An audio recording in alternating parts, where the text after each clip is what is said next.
இவளுங்க எங்கேயாவது வெளியே போயிட்டு நம்ம நிம்மதியாக விடாளுங்களா? பக்கத்துல இருக்கிறதே குத்தமா இருக்குது. அக்கா என் பையனை பார்த்தீங்களா, அக்கா என் பையனை பார்த்தீங்களா, எப்போ பார்த்தாலும் வந்து நின்றுக்கிறாளுங்க. நான் சமையலை பார்ப்பேனா அவனை பார்ப்பேனா? பாட்டி எனக்கு தண்ணி வேணும் பாட்டி. அங்கே டைனிங் டேபிள் இருக்கு கண்ணு, போய் எடுத்து குடிடா கண்ணு, போடா கண்ணு. ம்.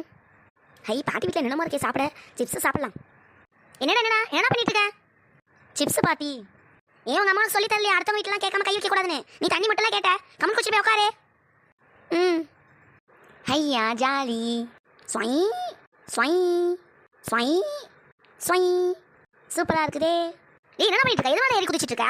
சோஃபா பிஞ்சிச்சுன்னா உங்க அம்மா வாங்கி தர போறா. அமைதியா உட்கார் பேசாம. மங்கம்மாக்கா அப்பாடி வந்துட்டோம். இந்தா தம்பி சிப்ஸ் சாப்பிடு. ம். வாடிலி உள்ள. மங்கம்மாக்கா ரொம்ப தேங்க்ஸ்க்கா. கொஞ்சம் ரேஷனில் கூட்டமாச்சு, அதனால லேட் ஆயிடுச்சு. நான் வரேன். இதில் என்ன இருக்கு? நீ எங்கே போனால் விட்டுட்டு போ, நான் பார்த்துக்கிறேன். உன் பையன் நல்லா வளர்த்துருக்க. உட்காந்து இடத்த விட்டு ஏந்திக்கவே இல்லை. அவன் நல்லா சமத்தா இருக்கான். நான் சிப்ஸ் கொடுத்துட்டு அவன் அடிச்சு கிடிச்சு ஆல்ரெடி அவன் எதுவுமே கேட்கல.